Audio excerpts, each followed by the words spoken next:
ദൈവം അനുവദിക്കാൻ ഒരുത്തരം നിന്നെ തൊടുകയല്ല. യേശുക്രിസ്തു അതുകൊണ്ടാണ് പറഞ്ഞേ, ഞാൻ ദിവസേന ദൈവാലയത്തിലുണ്ടായിരുന്നു, നിങ്ങൾ എന്നെ പിടിക്കാഞ്ഞേ.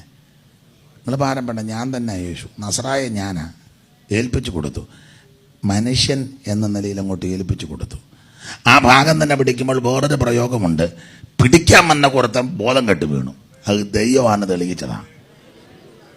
എന്ന് പറഞ്ഞാൽ നീ എല്ലാവരെയും തൊടാൻ ചെല്ലും പോലെ ജീവിക്കുന്നവനെ കയറി തൊടരുത്.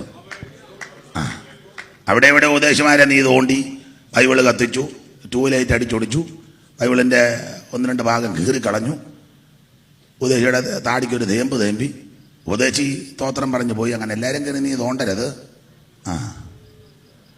ഇപ്പം പിന്നെ ആരാണ്ടൊക്കെ തിരിച്ചടിക്കുന്നതൊക്കെ കേൾക്കുന്നു. പിന്നെ മേല് നോക്കുമ്പോൾ പിന്നെ തല്ലിയല്ലേ.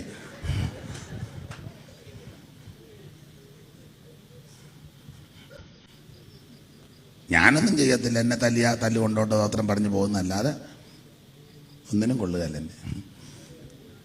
പക്ഷേ എല്ലാരെയും തൊടുമ്പോൾ നീ പ്രാർത്ഥിക്കുന്നവനെ കയറി തൊടരുത്.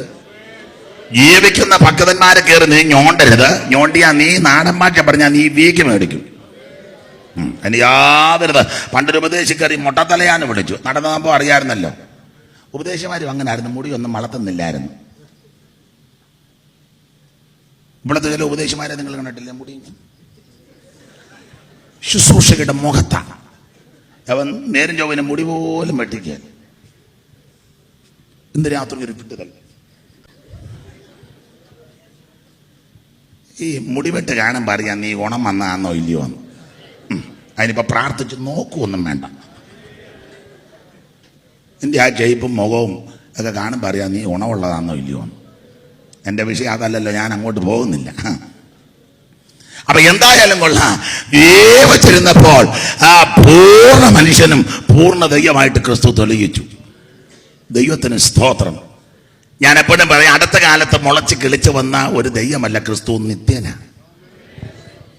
യേശുക്രിസ്തുവിന് ആരും കണക്കൊന്നും ഇവിടെ ഉണ്ട്. 50, 100, 200, 300, ചിലപ്പോൾ 2000 കൊല്ലം, ചില 3000, അല്ല അതിനൊക്കെ നമ്മുടെ ബുദ്ധിക്ക് ഒതുങ്ങാത്ത ആളാണ്.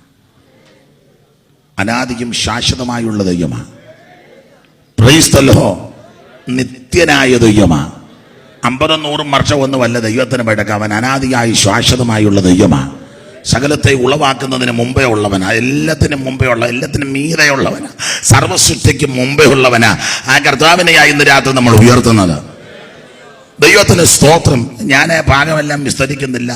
സാറ് പണ്ട് ചൊല്ലിയത് ഞാൻ മിക്കയിടത്തും ചൊല്ലും. അതിങ്ങനെ, സകല ലോകങ്ങൾക്കുമാധികാരണമിവൻ, സകല ഭൂതങ്ങൾക്കുമാകാരപ്രദനിവൻ, സകല ദേവവൃന്ദ വന്ദിത പദാംബുജൻ, സകല നിഷ്കലത്വം പേറുന്ന പെരിയവൻ, ആഗമകാരന്മാരിലാദമൻ മോചതും സർവാഗമ പൊരുളാഗമി പരാശക്തിക്ക് ഏലെന്നോരപ്രിയമാം നാമമോധികത മൂലവസ്തുവാം നാഥനുപദേശിച്ചിതല്ലോ.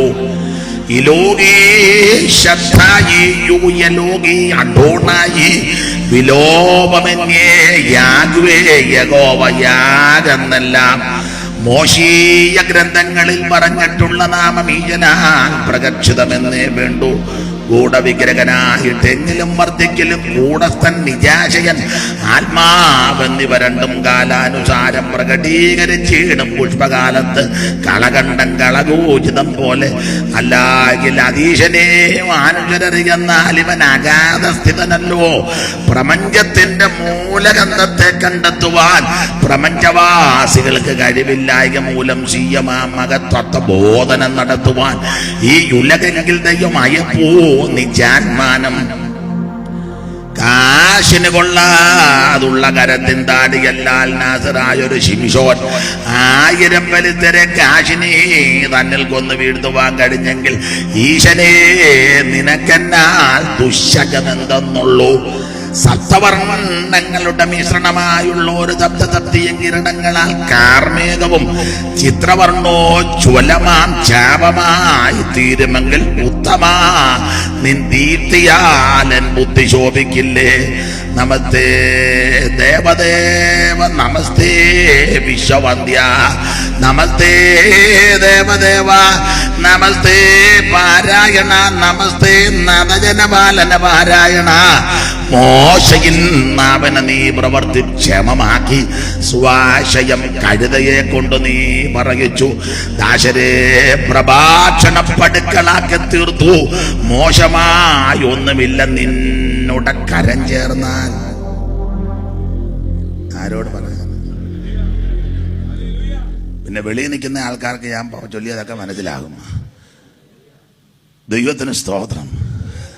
സകല ലോകങ്ങൾക്ക് വാദികാരണം അവൻ. ഉളവായതൊന്നും അവനെ കൂടാതെ ഉളവായതല്ല.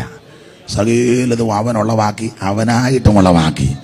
ഞാൻ പിന്നെയും പറയാം, ഈ ആയുസ് ലഭിച്ച ഏറ്റവും വലിയ ഭാഗ്യം യേശുവിനെ രക്ഷിതാവായി സ്വീകരിച്ച് ആരാധിക്കുന്നത്. അതിനപ്പുറം ഒരു ഭാഗ്യവുമില്ല.